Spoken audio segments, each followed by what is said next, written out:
It's a real honour to be here today to talk about a subject that I feel really passionate about, and a subject around partnering, which I feel is so important in this context of a purpose-based journey for businesses. I'm going to talk about this critical friend relationship, which encompasses two things. It encompasses collaboration, but it also encompasses scrutiny and critique. And today I'm going to focus particularly on the relationship between business and civil society, in particular NGOs, and how we can actually bring this critical friend relationship to life. So before we get into what it is and what it actually looks like, I think it's quite important to consider the context that we're in today. If we think about the economic, the environmental, and social sustainability challenges that we see now, I do think that we're in a place where we've moved from when I started out in development 10 years ago, that we recognise that we cannot address these sectors alone. We cannot address it alone as business, as civil society, or the public sector, and we actually have to work together, hence the partnering.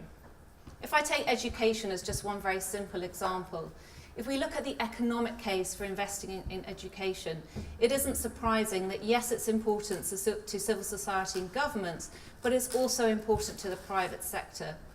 If we're able to keep children in schools, in particular girls, we can see the impact that that can have on their livelihoods, on those of the community around them, but how it can also help businesses to be able to recruit talent in the economies in which they want to grow. So whether it's around access to education, whether it's around resilient supply chains, access to health, access to finance, the barriers have come down from these sectors working on their own, and now it's a much more broader ecosystem of partners that work together.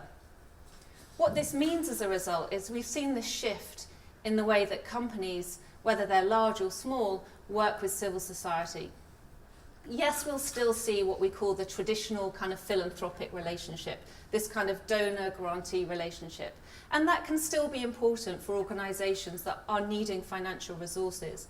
But what we've seen over the last 5 years or so, or a little bit more, and what I've seen very much in my work, is this shift to saying, actually, let's channel these investments into investments that are related to the core business of a company, because that is where we're going to have the most impact. And one example that I've been quite heavily involved in is with Barclays and Plan and Care. Plan and Care, for those of you that don't know them, are two international NGOs. You've probably heard of Barclays. And this partnership has been called Banking on Change, and I've sat on the steering committee for this for 4 years. And it's been focused on financial inclusion and trying to help address the 2.5 billion people that don't have access to formal financial services. And what Barclays has been able to do is tap into the fantastic experience that Plan and Care have of working with communities on the ground, helping them to understand how to save, helping them to get the skills that they need to be responsible around their finances, and then actually link them for the first time into the formal banking system. Barclays has learnt about how to deal with a very different customer base than they were used to targeting before. So everybody's learning out of it. It's been a journey. It's been fun being on the governance for it because I sort of sit in the middle between the three partners. But I have to say the outcomes have been really strong. And these are the types of partnerships that we're starting to see more of. But really, when we look at this critical friend relationship, it takes it one step further.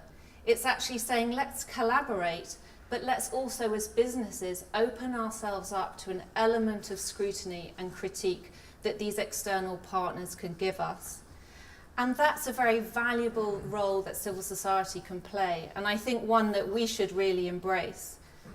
I'm sure that for this audience, if we talk about critical and friend, we would most naturally say we're quite comfortable with the friend aspect, we're less comfortable with that critical element. But what I would say is that there is a hugely important role for civil society to represent the rights of others who don't have such strong voices as some of our own. And we should welcome that, and we should encourage a healthy civil society that speaks out for those who can't speak as strongly as we can. And we should recognise the diversity that that brings and how it helps us to enrich what we do. There are certain issues which have to be addressed through large campaigns.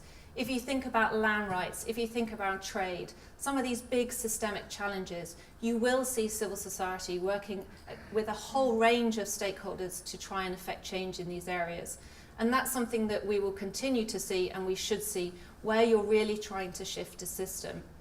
But there's also opportunities for businesses to work discreetly with NGO partners or other civil society actors to really help bring the knowledge, the research and the skills that civil society actors bring through their daily work, and really use that experience that they have, whether it's from their programs, whether it's from their advocacy, whether it's from their research, and actually help them to address some of the areas that we've talked about today in the principles. I want to give a couple of examples, because it's all very well, it's always very easy to talk about these things in practice, in theory, sorry, but how does it actually work in practice? And so I just want to give 3 examples. The first example is the one that Barbara alluded to earlier, which was the labour rights study that was done with Unilever and Oxfam. It is a little bit dangerous talking about Unilever with the CEO here, but in speaking to both staff within Unilever and Oxfam and others outside of the organisations, this was seen as a really great example of partnership, of this critical friend partnership. The access that Oxfam got to understanding the conditions in the factories in Vietnam was something that they openly speak about in the report as being something that civil society doesn't often get. And Unilever really embraced some of the findings. They welcomed the fact that Oxfam's expertise around areas such as living wage, collectivisation, these types of issues that you're looking at within the labour rights of your supply chain, they welcomed the expertise that this could bring. And actually, yes, of course, there were issues that were identified, but they were happy to be public about those and be quite clear about their response. And they've taken a number of actions, including publishing a responsible sourcing policy as a systemic response to this challenge. So that's the first example. The second is CARE, an Anglo-American. Talking to CARE about this relationship, they'd worked with Anglo for many, many years. But over the past few years, they've actually started to engage with them in a much deeper way. Anglo actually has some fantastic policies and processes and tools for looking at the impact of what it does on the communities where it has its mines. But the challenge for Anglo, as for many of the companies that we work in, is how do you actually know that those policies are being implemented in practice? How do you actually know that they are having the benefit that you're intending them to have on the communities that you're working with? So they partner with CARE for CARE to come in and give this independent, neutral voice and work with their staff on the ground and see whether they are having the desired effect. Again, of course they identify issues. You would expect that. There are gaps, there are challenges. And then what CARE does is engage with local community-based organisations who are very well placed to then work with the Anglo staff on the ground to help them address those. So that's the second example. And the third and final one I want to give is around a campaign that some of you will be familiar with called Behind the Brands. This is an Oxfam campaign. It's had its supporters and its critics. What I love about this, and I'll explain briefly what it does, what I love about this campaign is the halo and leverage effect it's had. So Behind the Brands, for those of you that aren't familiar with it, targeted the top 10 food and beverage companies and looked at a range of criteria. There were 7 different themes, and Oxfam scored the companies against these themes. Its themes include land, women, transparency, farmers, workers, climate, so a whole host of issues. And there has been a lot of change from the 10 companies that were involved in that campaign, but what I want to highlight is actually the halo effect that that has had. Because I know of at least one retailer and one consumer goods company that said, actually, we aren't going to wait for anyone to come knocking at our door, and in fact, we don't care if you're going to come knocking at our door. We want to learn, and we want to understand how this criteria, if applied to ourselves, what would that look like? So they went to partners in the civil society and sector and said, help us understand, rate us against these 7 themes so that we can understand as a business how we are actually doing and where the gaps are, and therefore what we can do to address that. So for me, I see that as a really positive way of collaborating and taking something that's out there as a very useful tool for assessing sustainability issues and actually helping to progress the dialogue within a company. So do these relationships always go well? No, they don't. It's tough. And I would be lying to say that it was easy. I've heard businesses tell me that they get frustrated if NGOs come and knock on the door and they don't have the expertise they said they did, or the facts aren't right, etc. So there can be frustrations on the business side. Similarly, on the NGO side, there can be a concern that organisations retrench into a kind of philanthropic funding relationship with a business, because that's actually an easier thing to do. And to engage in this critical discussion is harder. So we see challenges on both sides. But if we can get it right, the benefit is so much bigger for all of us. For NGOs, the benefits of working with business and the impact they can have through working with the private sector is so much larger at scale than they can have on their own. And I think NGOs truly recognise, and civil society more broadly now truly recognise the benefits that can happen as a result of working with business. Similarly, there's a pull factor. If they get the right relationships, civil society can lean on other actors to influence them, whether that's other businesses, whether that's a sector, whether that's donors, whether that's governments. Actually, they can corral a much bigger stakeholder group by engaging through the business community. And finally, access to resources. And by this, I don't mean just financial resources, but skills, knowledge, innovation. These are the types of things which NGOs can tap into from the business community. I was talking to a business this week, and they were telling me how they were using some of their great and deep experience in behaviour change to talk to NGOs working in Sierra Leone and Liberia to help deal with the Ebola outbreak there. And to me, that's a great example of the skill transfer working the other way to say, how can we actually leverage the expertise that exists within the businesses?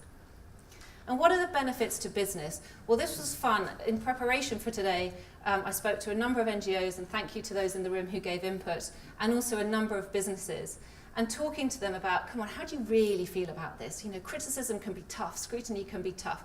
Tell me what you really think. And actually, I was overwhelmed how positive the reaction was, because businesses were saying, actually, this helps to drive the internal dialogue that we know we probably need to have. And sometimes we just need a bit of a nudge from outside to help us to do that.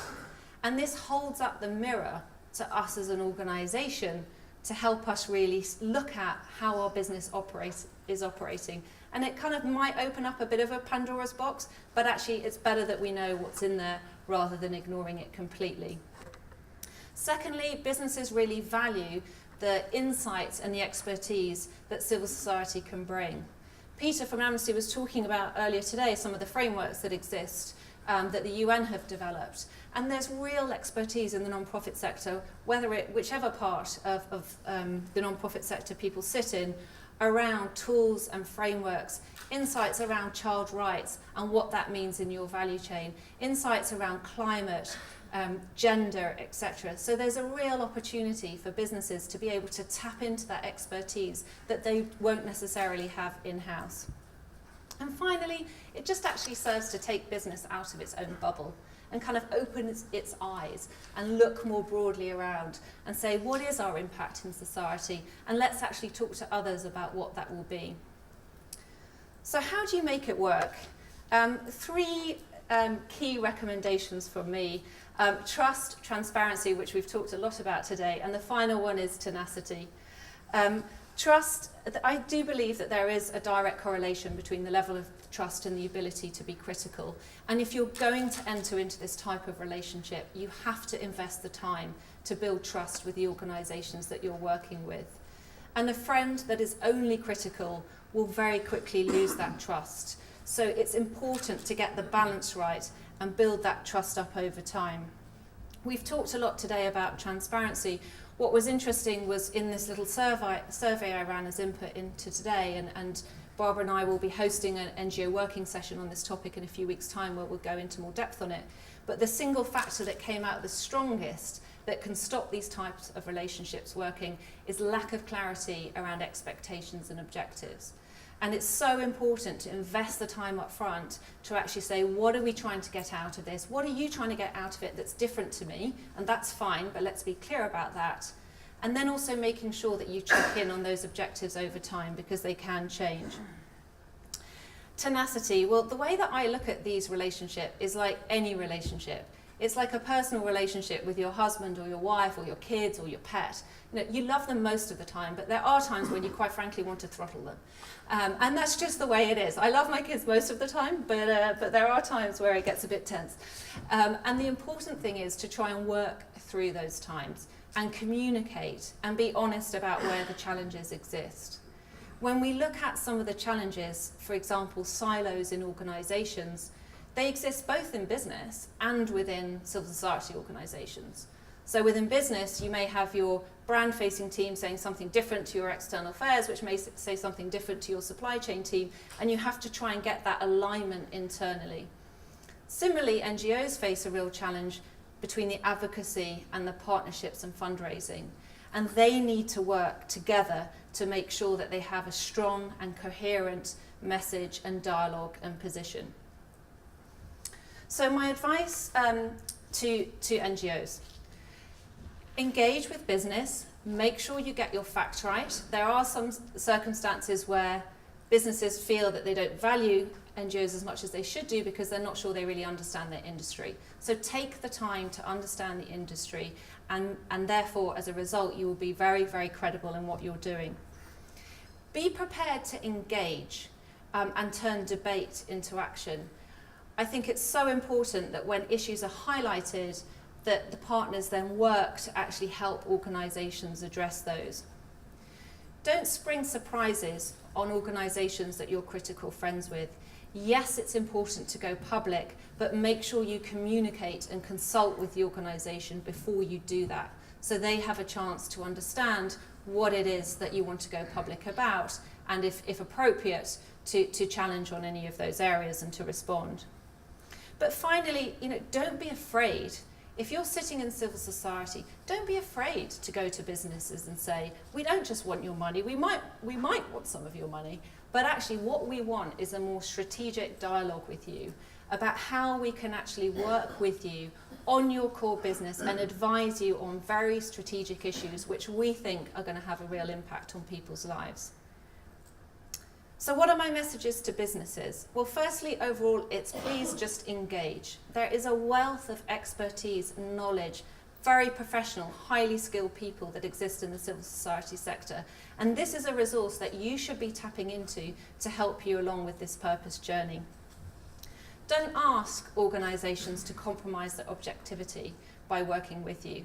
If you do, the relationship is not going to be as credible or as valuable. So respect them for what they bring and the fact that they will challenge you from their position. Be very clear, businesses, of what your ask is up front to organisations that you're working with, because then you're going to be more likely to get out of it what you want. And finally, don't be afraid to push NGOs or other civil society organisations to engage with you. If one organisation won't engage and they may not have the resources or the capacity to do so, don't be afraid to go to another one and say, hey, help us out. We've got this gap. We know this issue. Come and help us to address that. So where do we go from now? Well, I was talking to the Cardinal earlier about the dinner that was hosted by Paul and Cardinal Nichols about 18 months ago now. We were comparing notes on the shampoo pool that we got, which was great. Although it was for heat damaged hair, which neither I or the Cardinal have, but it still came in handy. But one of the reflections on that dinner was that the table that I was at, we talked about the journey for Blueprint, and we came up with this analogy about escalators and travelators. And I apologise for the fact that this is very dull, and it's probably a reflection of the fact that we spend far too much time commuting, going up and down tube stations or airports. But actually it seemed to work quite well for what we were talking about with Blueprint. And say, we've heard the word journey a lot today, and saying that organisations have to be going on a journey, and this should not be a travelator experience for you. Because if it is, you're just saying, I'm just going to sign up, but I'm actually just going to sit here and not really do anything. You're not going to get the value out of it that your organisation should be getting. But if you think about it more as an escalator and you're stepping up every step of the way, how can I challenge myself to push my organisation and really step up each time and think, who am I bringing in to advise me and help challenge me on some of these principles? Because if you look at these principles, being honest and fair with your customers and suppliers, being a good citizen, being guardians of the future generation, I hope that from what I've said today, you can see that actually those are not principles that you should work with on your own. These are principles that you should engage with others on. So my final request is, when you leave here today, you will be going on an escalator, I'm pretty sure, at some point. So just take 2 minutes whilst you're going up to reflect on your organisation and the journey that you're going on to being a more purpose-based organisation. Thank you very much.